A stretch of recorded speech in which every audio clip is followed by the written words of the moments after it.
1801, the first settlers started coming to Lyme. Of course, at that time, it was very few people. They came from New England, the colonies of New England.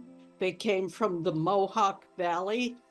Those were the predominant areas that they came from. The War of 1812 really spread the word about the town of Lyme and what it had to offer. And then people started coming here in larger quantities. By 1835, we had had a very large migration, mostly from the Mohawk Valley and points south and from New England. It's about the same time that the French started coming here. And that is another very interesting story. Now, you want to understand that in 1801, Lyme was part of the town of Brownville, as was the town of Cape Vincent and part of the town of Clayton.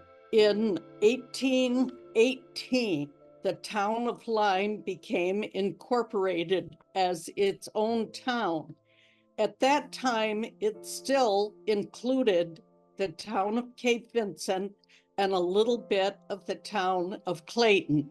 That western section of Clayton separated off and became part of the town of Clayton in 1833. Cape Vincent was part of the town of Lyme until 1849. However, if researchers are looking at earlier records, those records will still talk about Cape Vincent as a separate entity, even though it did not officially separate from Lyme until 1849.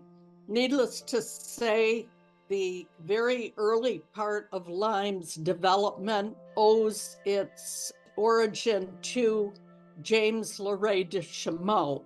Now, the town of Lyme, having been settled by people from New England as well, a very important part of that settlement was by people who came from a community in Connecticut called Old Lyme, and they're responsible for naming the town of Lyme after Old Lyme, Connecticut.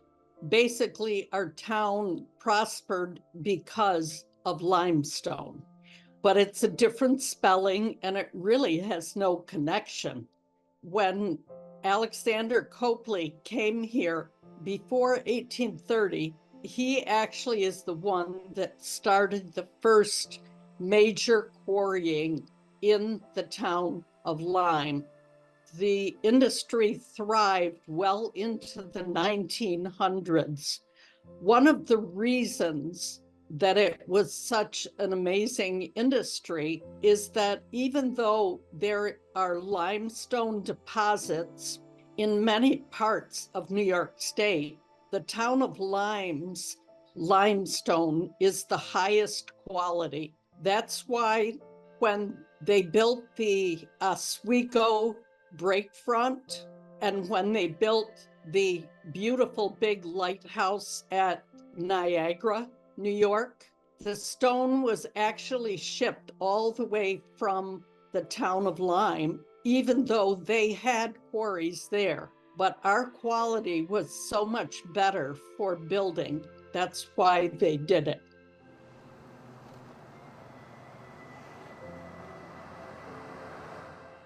People are not aware of the amazing collections of records that we have there. We cover family history on the towns of Lyme, Cape Vincent, Clayton, and Brownville.